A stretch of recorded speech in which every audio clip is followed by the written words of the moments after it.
Baik, di sini saya Rustan Sinaga. Di sini saya akan menjelaskan tentang cara pengambilan data dalam penelitian ini. Yang pertama di sini adalah hardware yang kita punya. Di sini adalah hardware alat controller yang kita punya.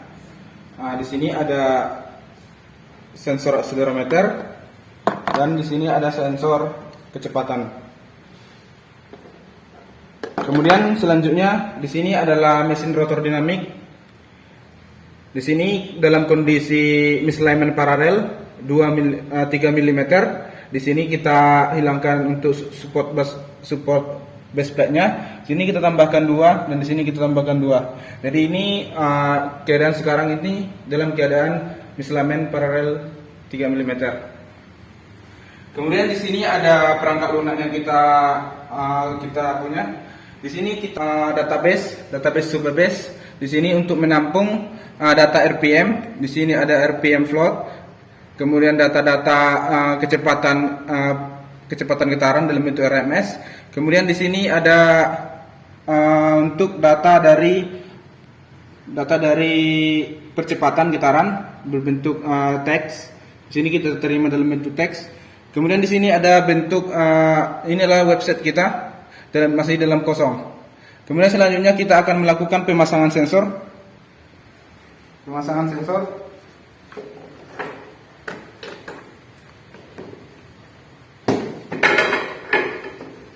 Di sini kita akan menghubungkan sensor pertama itu sensor akselerometer, yaitu untuk mengukur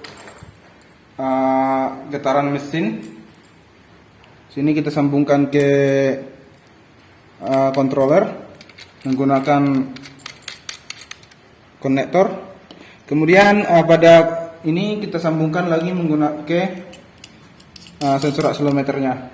Di sini kita pasangkan ke bantalan yang paling dekat dengan kopling. Di sini ini merupakan sumbu X yang ini merupakan sumbu X dan ini merupakan sumbu Y, dan untuk ke atas dia merupakan sumbu Z. Kemudian selanjutnya itu sensor kedua, yaitu adalah sensor IR, yaitu untuk mengukur kecepatan putaran motor mesin. Di sini kita akan memasang pada controller.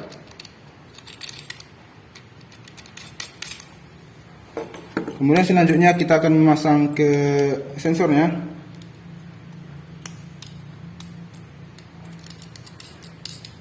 Kemudian kita akan meletakkan di base dari mesin rotor dinamik ini mengarah ke di sini sudah mengarah ke poros yang sudah dibuat 8 buah reflektor yang untuk membalikkan sinyal IR tersebut. Kemudian selanjutnya kita akan menghubungkan controller ini ke sumber listrik.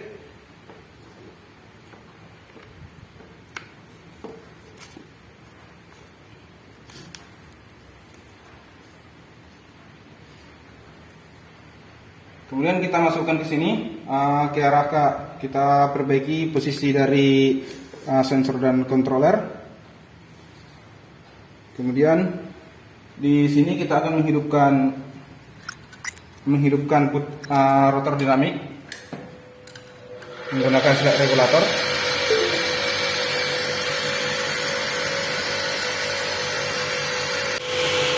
Baik, di sini kita akan mencocokkan data kecepatan di tachometer dengan alat ukur yang kita buat.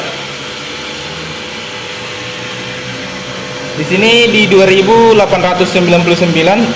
2903 di 2900. Kemudian kita akan sesuaikan dengan di sini yaitu 2900 juga.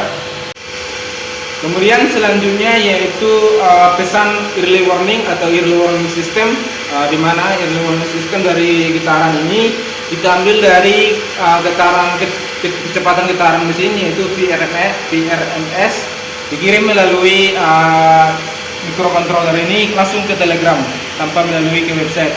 Di sini adalah pesan yang masuk,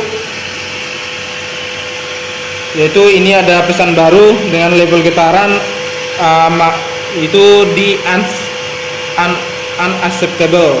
dan nilai PRMSZ-nya itu di 7,5 meter per sekon, milimeter per sekon. Kemudian di sini ini sudah ini masih di 2900.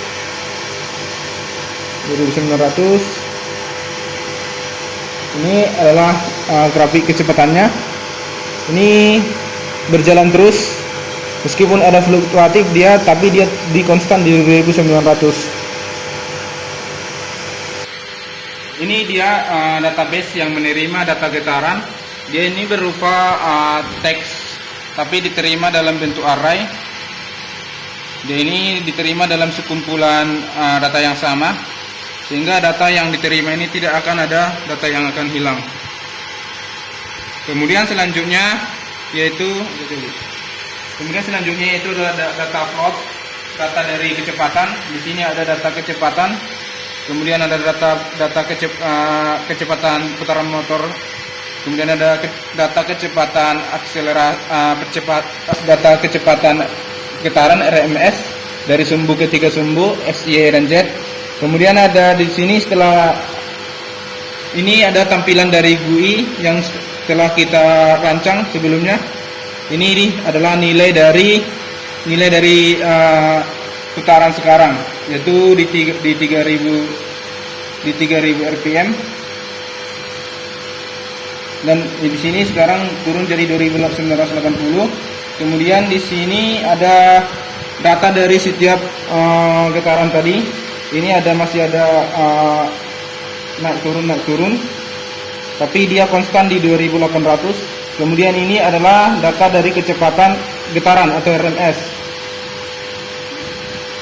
Kemudian pada halaman selanjutnya yaitu pada analisa getaran. Di sini kita dapat melakukan pemilihan data.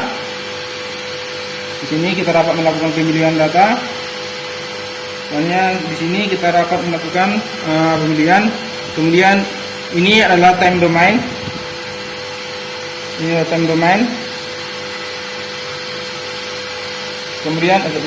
Kemudian ini adalah untuk aksial, untuk radial X, dan untuk aksial Y, untuk aksial Z, radial Z. Kemudian ini untuk data dari FFT. Ini ada sumbu radial, sumbu aksial, dan radial. Ini untuk aksial, radial. Ini di 48, kemudian di 96, dan di 144. Kemudian ada juga di 4 kali.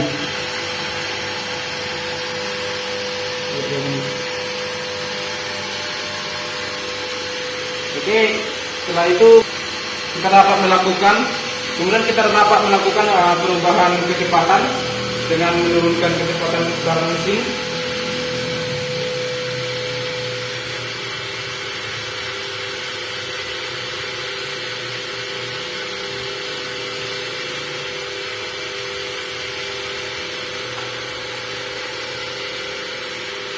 Sekarang dia di 2400 rpm. Sekarang dia di 2400 rpm. Di sini sudah di 2450 rpm. 2460. Kemudian kita ukur sekali lagi untuk memastikan di 2464. Kemudian di sini kita dapat melihat secara real time data perubahan kecepatan, kemudian data perubahan kecepatan getaran atau VRMS, dan kemudian kita dapat reload data yang masuk ke database untuk ditampilkan di menu pilihan ini. Ini ada berbagai fitur, misalnya ada nilai peak, RMS, average, dan peak to peak, dan kondisi yang sedang dialami oleh mesin. Kemudian ada karakteristik yang dijabarkan dalam tabel. Setelah kita download tadi untuk mengambil data dari database, kita dapat melakukan analisa data, itu di pukul 19.04 1949, sekarang di 19449. Jadi kita akan melakukan analisa data di sini. Bisa ini untuk FFT, kemudian untuk sebelumnya misalnya ini untuk FFT-nya muncul dia di misalignment paralel, yaitu ciri-ciri kerusakan misalignment paralel itu muncul di 1 kali dan lebih dominan di 2 kali, dan 3 kali itu 3 kali dia akan lebih rendah dari 2 kali. Kemudian selanjutnya di sini ada menu, yaitu untuk mengunduh. Misalnya di sini kita akan melakukan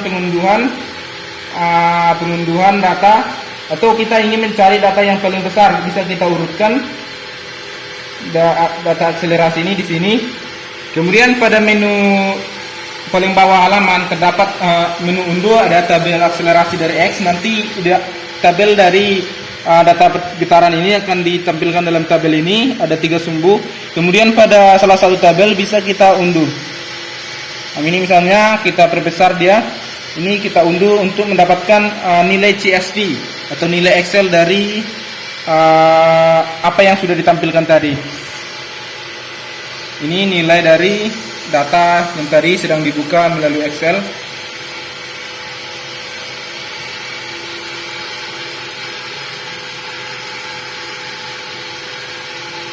Dan ini juga bisa diunduh.